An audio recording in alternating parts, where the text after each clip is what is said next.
Hi, I'm Mark Sipp at Crocker Farm Auction. I'm here to discuss a wonderful glazed redware vase that we'll be selling in our spring 2022 auction.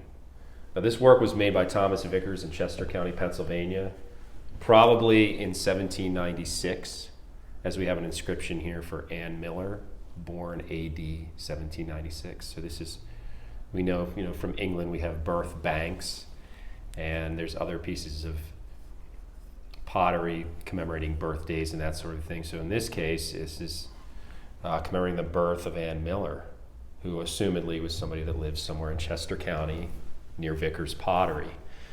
There's two other related pieces that really help us strongly attribute this to Thomas Vickers. One in Winterthur, another in the Philadelphia Museum of Art. One is a jar and one is a bowl. Both of them have early 19th century dates and a name on them, but the same distinctive copper glazing, this beautiful lead and copper glaze that is lavishly applied to this piece, and then sgraffito decoration as well, revealing that iron-rich clay below. Very often on our pieces we have history and art colliding in a single piece, and in some cases it's a particularly great example of that. In this case, we have Thomas Vickers, a well-known abolitionist from the period, who's actually documented in Underground Railroad books, a member of a society called the Pennsylvania Abolition Society, founded in 1775 in Philadelphia, and someone who was very involved with trafficking slaves to freedom, and involved in the Underground Railroad, somebody who was a Quaker and a staunch supporter of the anti-slavery movement.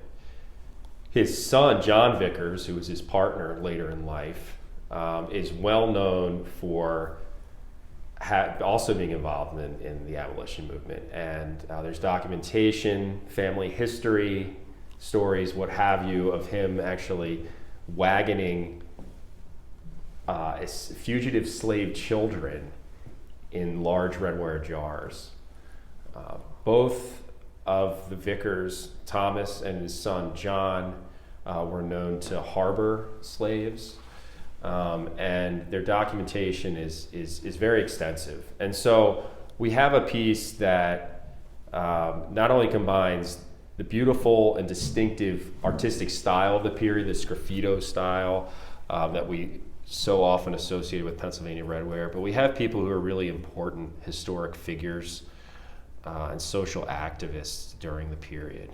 This is the only 18th century redware vase that I can find in my research. We normally associate vases with something that was produced much later, decades later into the 19th century. And so to have this form, albeit with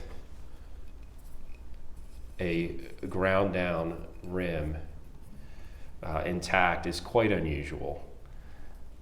Beautiful work, a highly historic work.